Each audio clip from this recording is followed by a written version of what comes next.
తెలుగుదేశం క్రిందటిసారి ఓటమి పాలైనప్పుడు 2019లో ఈవీఎంలు మోడీ జగన్ కలిసి కుట్ర చేశారు అంటూ దాదాపుగా నా 3-4 ఏళ్ల పాటు అదే నినాదం చేస్తా వచ్చేది. అయ్యే విమర్శలు చేస్తా వచ్చేవాళ్ళు సోషల్ మీడియాలో. తర్వాత వీళ్ళిద్దరూ కలిసిపోయాక సీన్ మారిపోయింది. ఇప్పుడు సేమ్ 11 స్థానాలకు వచ్చినటువంటి వైఎస్ఆర్ కాంగ్రెస్ పార్టీ తన ఓటమికి కారణాలు ఏంటయ్యా అంటే ఎన్నికల అవకతవకలే అంటుంది. లేటెస్ట్‌గా పార్లమెంటులో చర్చ సందర్భంగా మిథున్ రెడ్డి రైట్ చేసిన పాయింట్ అదే. ప్రజాస్వామ్యానికి మూలస్తంభమైన నిష్పక్షపాతంగా ఎన్నికలు జరగాలి. అప్పుడే గెలిచిన వాళ్ళకైనా ఓడిన వాళ్ళకైనా వ్యవస్థ మీద నమ్మకం ఉంటుంది అంటూ వ్యాఖ్యానించారు. ముఖ్యంగా ఈవీఎంల మీద నెలకొన్న అనుమానాలను వ్యక్తం చేసుకొచ్చారు. ప్రపంచంలోని అత్యాధునిక సాంకేతిక కలిగిన దేశాలు ఈవీఎంలు పక్కన పెట్టి బ్యాలెట్ పేపర్ మీద వెళ్తుంటే మనం ఇంకా ఈవీఎంలు పట్టుకుని వేళ్లాడడంలో అర్థం లేదన్నారు. ఏపీ ఎన్నికల్లో పోలింగ్ సార్ల మీద మిథున్ రెడ్డి తీవ్ర సందేహాలు వ్యక్తం చేశారు. ఆంధ్రప్రదేశ్లో మొత్తం 3,38,00,000 ఓట్లు పోలేని. ఉదయం 7 గంటల నుంచి సాయంత్రం 6 గంటల వరకు పోలింగ్ జరిగింది. కానీ ఆశ్చర్యకరంగా సాయంత్రం 6 గంటల తర్వాత ఏకంగా 15% ఓట్లు, అంటే సుమారు 51,00,000 ఓట్లు రికార్డ్ అయ్యాయి. రాష్ట్ర చరిత్రలో 2014 కానీ 19లో కానీ ఎప్పుడు ఇలా జరగలేదు. ఈ ఆకస్మిక పెరుగుదల ఎలా సాధ్యమైందో అర్థం కావడం లేదు. ఒరిస్సాలో కూడా ఎట్లాంటి ఫిర్యాదులు వచ్చినాయి అంటూ ఆయన సభ దృష్టికి తీసుకొచ్చారు.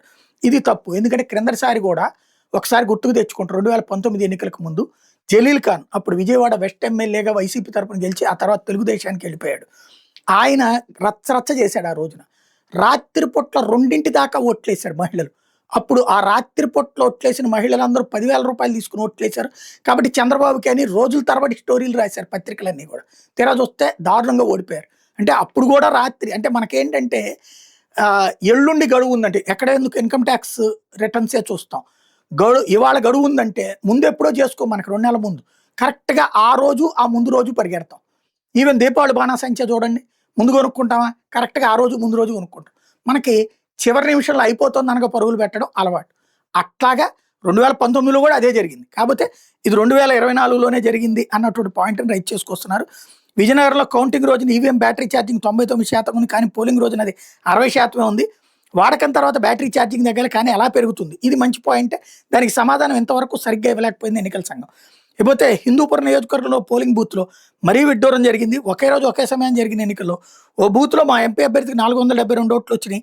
కానీ అదే బూత్లో మా ఎమ్మెల్యే అభ్యర్థికి కేవలం 1 ఓటు మాత్రం వచ్చింది.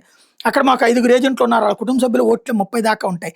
గత 30 ఏళ్లుగా మేము గెలుస్తున్న బూత్ అది. ఒక ఎంపీ అభ్యర్థికి 472 ఓట్లు పడిన చోట ఎమ్మెల్యే అభ్యర్థికి 1 ఓటు పడటం ఈవీఎంల పనితీరు మీద అనుమానాలు తావిస్తుంది. ఇది ఖచ్చితంగా దీన్ని రైట్ చేయడంలో తప్పే లేదు.